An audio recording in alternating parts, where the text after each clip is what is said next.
네 때문에 못 살겠다. 이게 결혼인 것입니다.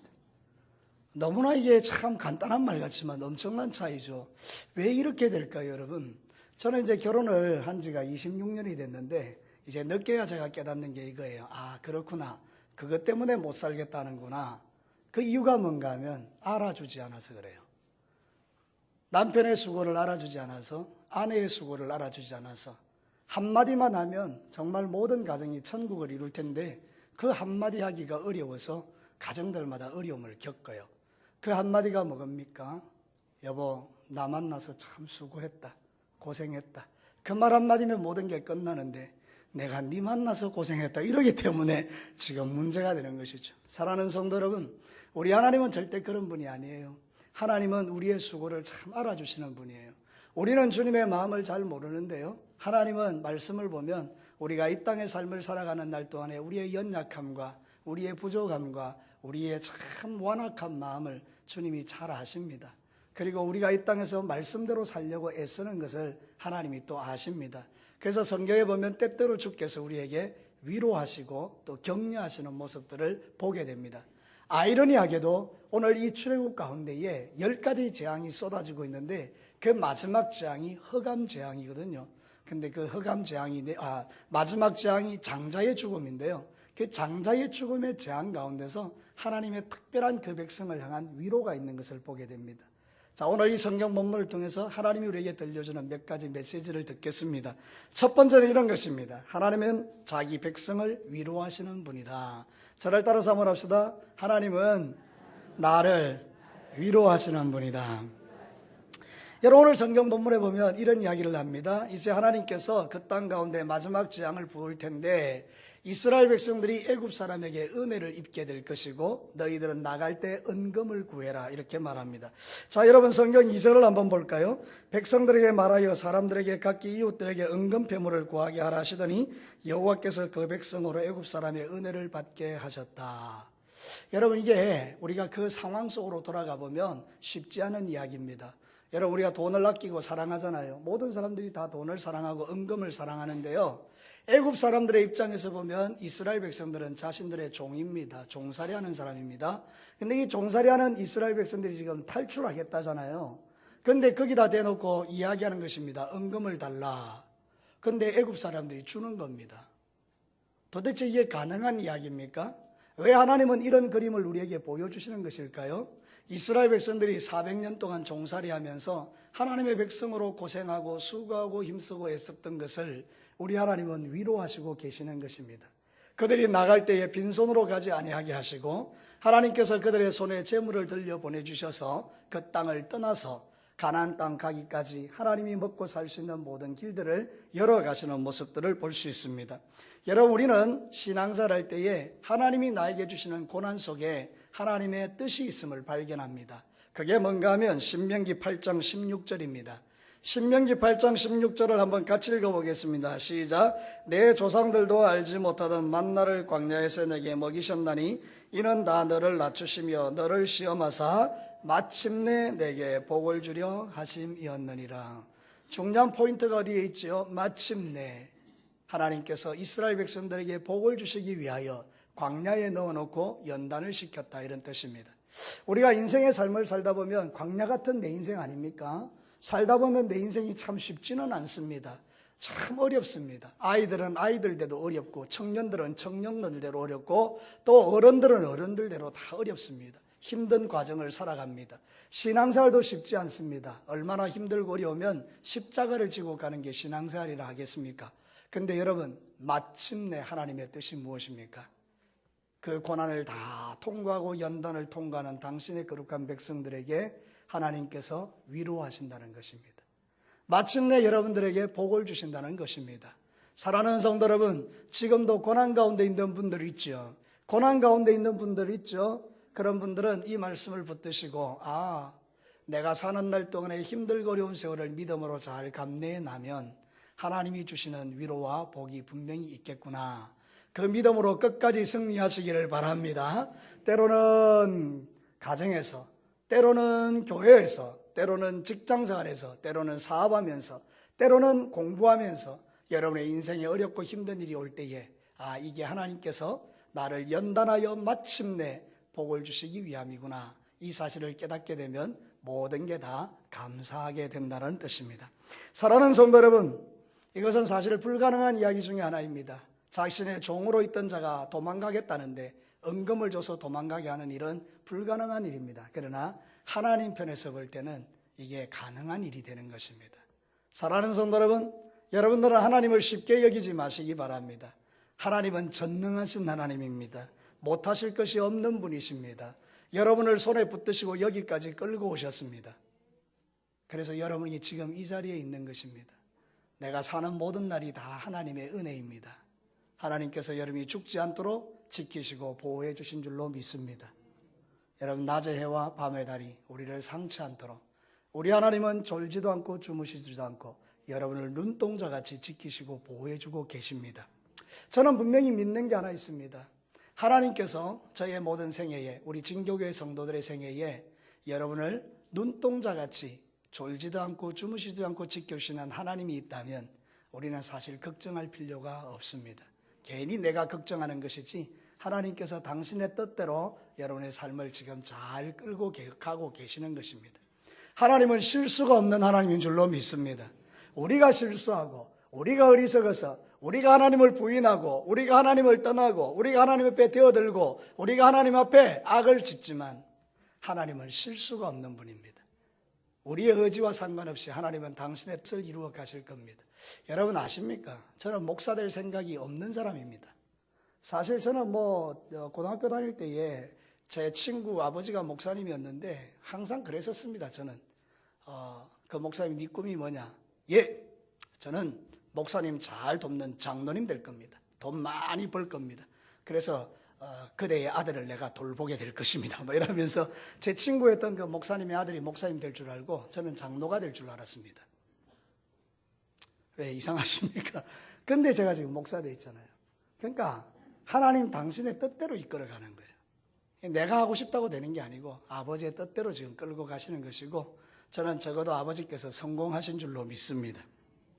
사랑하는 성도 여러분, 우리 하나님은 여러분이 죄인 되었을 때도 여러분을 사랑하시고 그 아들을 주셨기 때문에 여러분을 위하여 주는 것을 아끼지 않는 분이십니다. 자, 성경 로마서 8장 32절 볼까요? 자기 아들을 아끼지 아니하시고 우리 모든 사람을 위하여 내주시니가 어찌 그 아들과 함께 모든 것을 우리에게 주지 않겠느냐. 여러분 왜 감동을 안 받으십니까? 다 받으셨습니까? 하나님께. 예, 너무나 감사한 일이죠. 아들을 우리에게 주셨으니까 다 주신 것이죠. 근데 덤으로도 하나님께서 더 많은 것을 주시겠다라고 약속하시잖아요. 그러니까 여러분 지금이라도 기도해 왔던 소원들을 포기하지 마시고 아들을 아끼지 않고 주시는 그 아버지께서 우리를 위하여 모든 것을 주지 않겠느냐는 말씀을 붙들고 주님 앞에 기도하셔서 여러분의 삶 가운데 하나님이 공급하시는 이런 놀라운 은혜가 여러분에게 간정되어지기를 축복합니다. 여러분 그 당시로 돌아가면 이제 마지막 재앙이 쏟아지는 가운데 하나님께서 당신의 자녀들에게 특별한 은혜를 베푸시는 하나님의 멋진 모습들을 우리가 보게 되는 것입니다. 두 번째입니다. 오늘 이 성경 본문이 가르치는 것, 하나님을 거역하는 인생에게는 미래가 없다는 것입니다.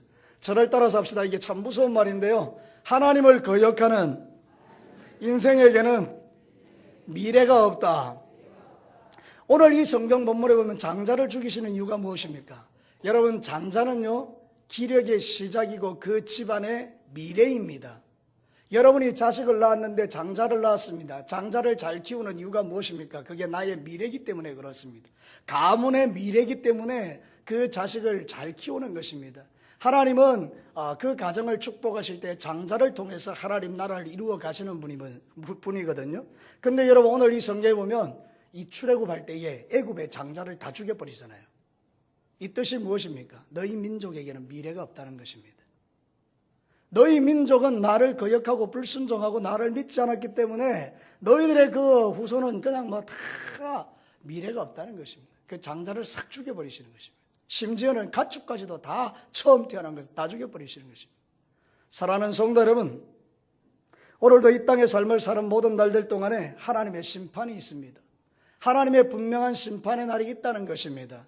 근데 어리석은 인생들이 막 하나님이 있니 없니 그러고 하나님께 거역하고 불순종하고 막 마음대로 삽니다. 근데 여러분 마지막은 비참합니다. 하나님 떠난 인생에게는 미래가 없기 때문에 그렇습니다. 사랑하는 성도 여러분, 사무엘상 15장 23절에 이렇게 말합니다. 이는 거역하는 것은, 하나님을 거역하는 것은 점치는 죄와 같고 완고한 것은 사신 우상에게 절하는 죄와 같음이라. 왕이 여호와의 말씀을 버렸으므로 여호와께서도 왕을 버려 왕이 되지 못하게 하셨나이다. 사울에게 말하고 있는 내용입니다.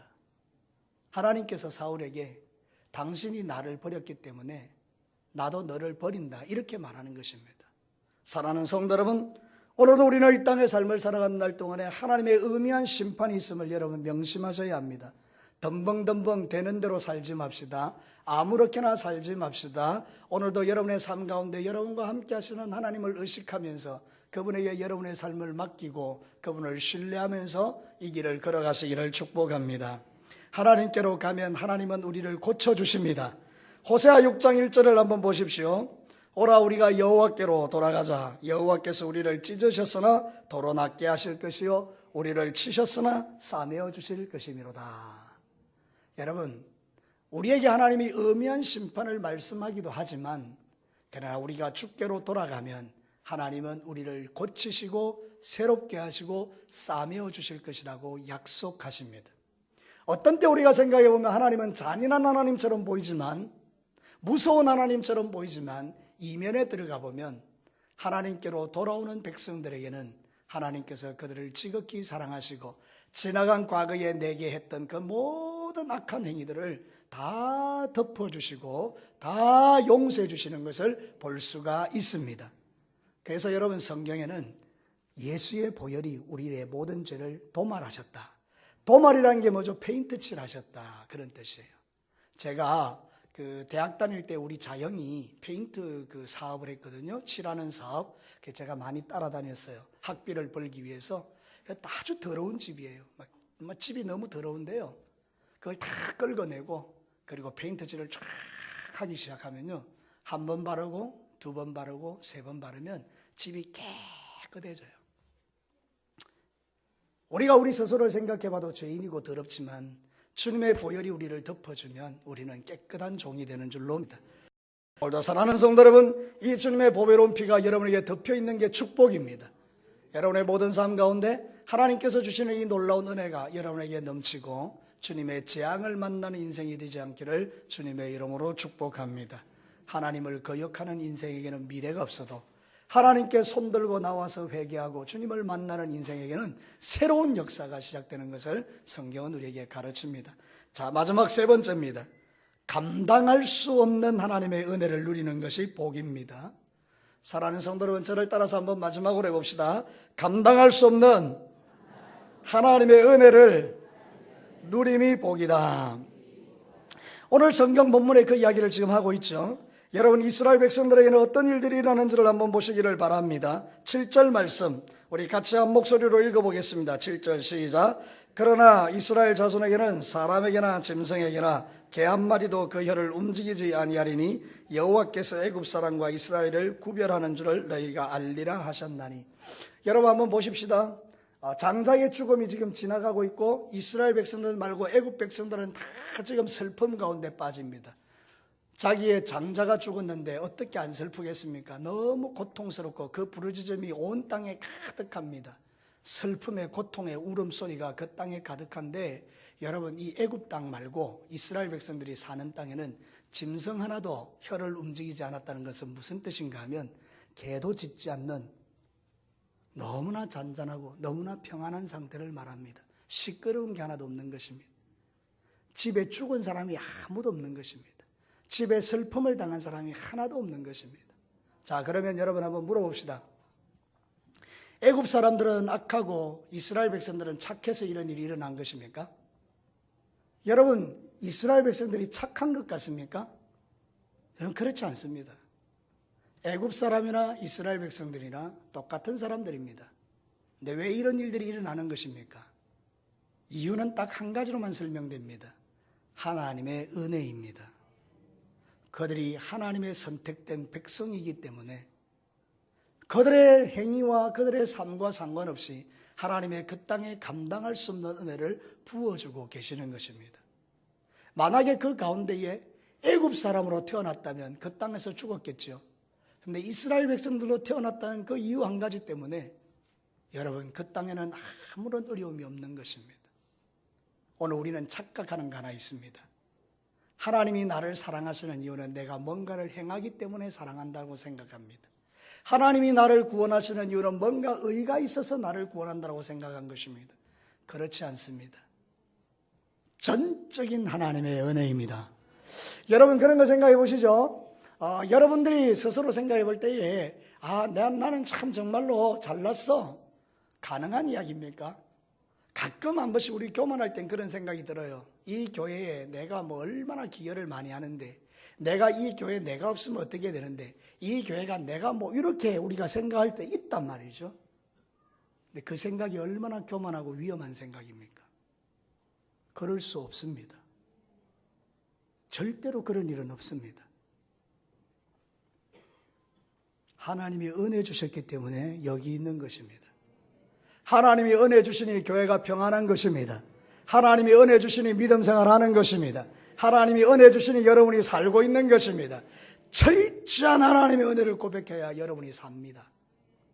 어리석게도 여러분 스스로가 내가 뭔가 된 것처럼 생각할 때에 우리는 아직 믿음이 한참 어린 것입니다. 이 땅 한국교회에 많은 문제가 어디서 일어나는 것입니까?